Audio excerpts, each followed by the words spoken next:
이 사전투표가 한창 진행 중인 상황에 유시민 작가가 김문수 후보의 배우자 설란영 여사에 대해 한 발언이 논란이 되고 있습니다. 잠시 확인하고 오겠습니다. 김문수 씨가 학출 노동자, 대학생 출신 노동자로서 찐 노동자하고 혼인한 거예요. 그러면 그 관계가 어떨지 짐작하실 수 있죠. 김문수 씨는 너무 훌륭한 사람이에요. 설란영 씨가 생각하기에는. 나하고는 균형이 안 맞을 정도로 대단한 사람이에요, 원래부터. 그런 남자와의 혼인을 통해서 내가 조금 더 고양되었고, 그렇게 느낄 수 있겠죠. 국회의원 사모님이 됐잖아. 남편을 더욱 우러러보겠죠. 경기도지사 사모님이 됐어요. 더더욱 우러러보겠죠. 그런데 이제 대통령 후보까지 됐어요. 원래 본인이 감당할 수 없는 자리에 온 거예요. 이 유력한 정당의 대통령 후보 배우자라는 자리가 이 설란영 씨의 인생에서는 거기 갈 수 없는 자리예요. 영부인이 될 수도 있는 거예요. 그러니까 제정신이 아니다 그런 뜻이죠. 네, 이 유 전 이사장 발언은 더불어민주당 이재명 대선 후보 배우자 김혜경 여사에 관한 설 여사의 최근 발언 등을 언급하는 과정에서 나왔습니다. 근데 설 여사는 최근 언론 등 인터뷰에서 김 여사의 법인카드 유용 의혹에 대해서 용납이 안 된다, 뭐 이런 말을 했다, 이런 비슷한 취지로 한 것에 대한 직격이다 이렇게 표현을 했거든요. 일단 유시민 작가죠. 평론가이신데 뭐 이런 표현을 쓴 것 자체는 저는 굉장히 잘못됐다라고 생각해요.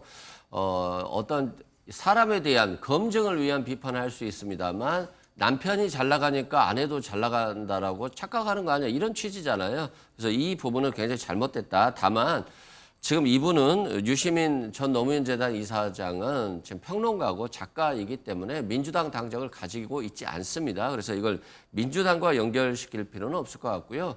또한 설란영 여사에 대해서도 이 발언에 문제가 된 것들이 결국 노조들은 괴팍하고 뭐 과격하고 못생겼다 뭐 이런 취지의 발언을 최근에 하셨어요.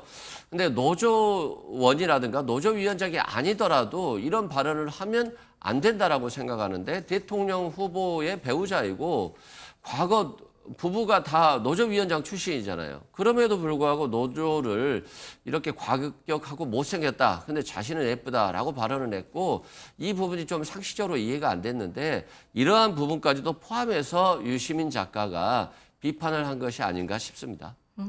민주당과 연관시켜서 생각하지 말라고 말씀하셨습니다. 그런 건가요? 아무래도 그걸 이제 연상시키는 거잖아요. 국민의힘 주장 보면 유시민 작가의 저 발언을 가지고 민주당에 대한 부정적 인식을 끼치려고 하는 것 같은데요. 뭐 그것도 감당하라고 하면 하겠습니다만 또 평론가라고 하는 것, 작가라고 하는 것은 본인의 생각들을 어디에 나가서는 하더라도 할 수 있는데 민주당이 이걸 못하게 막을 수는 없다. 그런 측면으로 바라봐 주시면 될 것 같습니다. 국민의힘에서는 또 반발입니다. 사실 구시대적 여성 비하다, 대국민 사과, 방송활동 중단 여기까지도 요구를 하고 있습니다.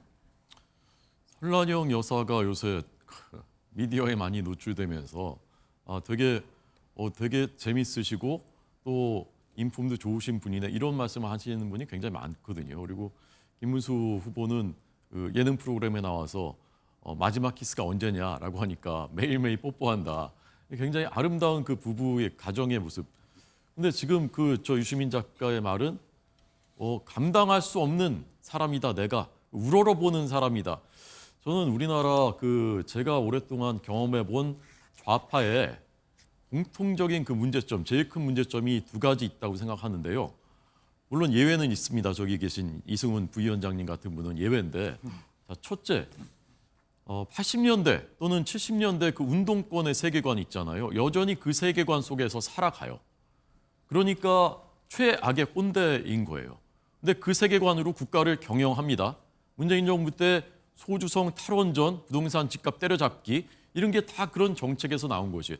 지금도 또 그렇게 하려고 합니다. 호텔 경제학이니 지역화폐니 뭐 이런 것들입니다. 근데 그 세계관으로 하니까 기업을 인정하지 않고 정상적인 시장 원리를 존중하지 않습니다. 70년대 뭐 학출이다. 너네 학출 들어봤어? 그때는 학출이 있었고 찐 노동자가 있었는데 그렇게 결혼한 거야. 다 나 때는 그랬던 거야. 그런 그 옛날 세계 속에서 여전히 살아가고 있는 거예요. 자, 둘째는 뭐냐? 말로만 약자, 서민, 뭐 여성 얘기하는데 진심은 없어요. 제가 보기에. 그냥 제일 중요한 기준은 이익이에요. 이익 공동체라고 저는 느껴집니다. 우리나라 좌파들이. 그러니까 어떤 여성 문제 이런 것들 인권 얘기하다가 자기 자신들한테 불리한 사건 터지면 우리가 몇 번 봤지 않습니까? 안희정, 박원순 시장 등등에. 그러면 한마디도 입을 열지 않고 좌파만 옹호하는데 급급하죠. 이런 자영업자들 위한 거라고 얘기하지만 커피 120원인데 그거 폭리를 취하는 거야. 그다음에 그 거북섬 그거 장사 잘 되는지 모르겠어요. 그거 내가 한 건데 내가 자랑인데 이런 말들. 그런 것들이 저는 그런 진심이 없는 그런 것에서 비롯됐다고 생각하고 그런 것을 정확하게 보여주는 그런 그 발언이었다라고 저는 느꼈습니다. 위원장님 말씀하셔야 될 것 같습니다. 허준석 대변인님의 이 말이 조금 타당성이 있고 국민들께 좀 울림을 주려고 한다면 윤석열 정부 3년간 좀 경제도 호황을 이루고 주가도 좀 오르고 외환시장도 좋고 이랬어야 되는데 본인이 그냥 폭망했잖아요. 거기에 마지막 정점이 내란 아니겠습니까? 결국 탄핵됐기 때문에 전혀 좀 설득력이 없다라고 말씀드리고 호텔 경제학이라고 하는 것은 결국 돈의 순환을 강조한 것이지 이 근본이라든가 이것에 대한 얘기는 한 것은 아니에요. 그리고 민주당의 이익 공동체다?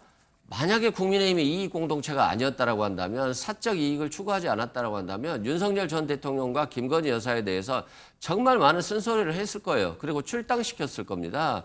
근데 쓴소리도 못하고 탈당도 사정해서 하는 정당이잖아요. 그렇기 때문에 이번 대선에서 국민의 심판을 받는 것이고 저는 항상 그렇습니다. 남을 비판하기 앞서서 자신을 먼저 바라봐야 된다라고 말씀드립니다. 유시민 작가 설화 얘기하다가 다른 좀 넘어갔습니다. 근데 오늘 아침 국민의힘 논평 보니까 이준석 다시 거론이 됐습니다. 이준석의 여성 혐오 발언 인용에는 분노하던 그 많은 여성 단체들이 왜 이 발언에는 침묵하나 이건 어떤 의미가 있는 건가요? 이준석 후보의 발언을 제가 대변해야 되는 건가요? 어쨌건 그 저 말의 취지는 저도 이제 일부 공감이 되는 부분이 있는 것이 아까 말씀드린 그대로입니다. 자신들의 진영에서 일어난 일에는 한없이 관대하고 그러니까 이제 저는 그게 이익이 기준이라고 보는 거예요. 우리한테 이익이 되느냐 안 되느냐 그 기준으로 비판하고 자 그런데 이준석 후보가 생방송 토론회에서 그런 발언을 한 것 저는 매우 잘못이라고 생각합니다. 해서는 안 되는 일이죠. 자 그러면 그게 잘못이라고 지적을 했다면 우리가 똑같은 원칙과 기준과 상식을 가지고 그럼 이준석 후보가 있었던 그 발언 자체 그것은 누가 한 말이지 이게 사실이었나? 그것도 검증해보고 그것이 만약에 잘못이었고 그게 만약에 사실이었다면은 똑같이 그것도 사과를 해야 되는 것이고 검증을 해야 되는 것이거든요. 그런데 그냥 우리 편 거는 그냥 없던 일 그걸 왜 그런 얘기를 했어? 이 사람은 몹쓸 사람 이렇게 하는 것은 그렇게 한다면은 모든 사람에게 똑같은 법과 원칙이 적용되는 것이 우리가 지향하고 우리가 지키려고 하는 법치사회인 거 아니겠습니까? 지금 이준석 후보가 한 저 말도 여성 문제에 대해서 이번만이 아니에요. 아까 말씀드렸던 여러 사건에 이런 것들이 있을 때 항상 진보 진영은 내로남불, 내 거에는 눈 감고 그러다 다른 일이 터지면 거기에 대해서는 십자포화를 퍼붓고 그런 것을 지적한 것이라고 저는 봅니다. 네, 근데 뭐 이제 앞서 찾아보면 한국 여성의 전화라든지 일부 여성단체에서 뭐 비판적인 내용의 논평을 냈었다. 그래서 이 부분은 좀 찾아보지 않고 논평이 낸 거다, 뭐 논평을 낸 거다 이런 비판도 좀 나오고는 있는 것 같습니다. 네, 다시 또 여성 혐오 논란 이쪽으로도 다시 이어지는 것 같습니다. 네, 이렇게 정리를 좀 해보도록 하겠습니다. 아무튼 설란영 여사, 뭐 김문수 후보는 어제 딸과 함께 사전투표장을 찾기도 했는데 이런 가족적인 이미지 부각에 대립각이 될 수 있는 이야기 여기에 대한 논란까지 한번 짚어봤습니다. 국민의힘 이야기로 조금 더 이어가자면 한동훈 전 대표 얘기인데요. 윤상현 의원 선대위 관련 논란도 있었지만 일단은 유세를 이어가고 있는 것 같습니다. 어제 광주 험지를 찾아서 사전투표에 임했고 이후에 충정로에서 집중 유세를 했는데 그 과정에 복장에 또 관심이 집중이 되고 있습니다. 그간 입던 그 야구 유니폼 형식의 선거운동복이 아니고 이거 기억을 하시는 분들이 계실 수가 있겠습니다. 12.3 비상계엄 해제 의결 당시에 입었던 정장 차림 그대로 입고 나왔다고 하면서 여기에 대한 보도가 좀 많았습니다. 사실 뭐 날씨가 빨리 풀려서 한낮에 좀 많이 덥지 않습니까? 재킷까지 다 갖춰 입기가 쉽지가 않았을 것 같은데 뭐 일명 뭐 이제 패션의 정치학이다 이런 이야기까지 나오고 있는 것 같아요. 저는 패션의 정치학이라기보다는 한동훈 전 대표가 아무래도 호남을 찾는 거잖아요. 이게 텃밭 대구를 찾는 것과는 또 다른 의미가 있기 때문에 좀 정중한 모습으로 가겠다라고 하는 생각을 갖는 것 같고 예. 또한 본인이 이제 내란을 극복했다. 그리고 그 내란에 동참하지 않았다라고 하는 측면을 또 강조하기 위해서 저런 복장을 착용한 것 같습니다. 한동훈 전 대표가 과거 윤석열 정부에서 황태자처럼 군림할 때는 네. 저도 개인적으로 비판적 시각이 높았습니다만 이번 내란 극복 과정에서의 한동훈 전 대표의 역할에 대해서는 상당히 평가할 만하다. 그리고 국민의힘이 그런 내란 극복 프레임으로 같이 갔다라고 한다면 지금보다는 더 나은 어떤 효과를 봤을 것인데 김문수 후보가 뜬금없이 후보가 되면서 그걸 극복하지 못한 측면이 있고 예. 그게 이제 며칠 후에 밝혀질 그 대선 결과에 결국 확인되지 않을까 싶습니다.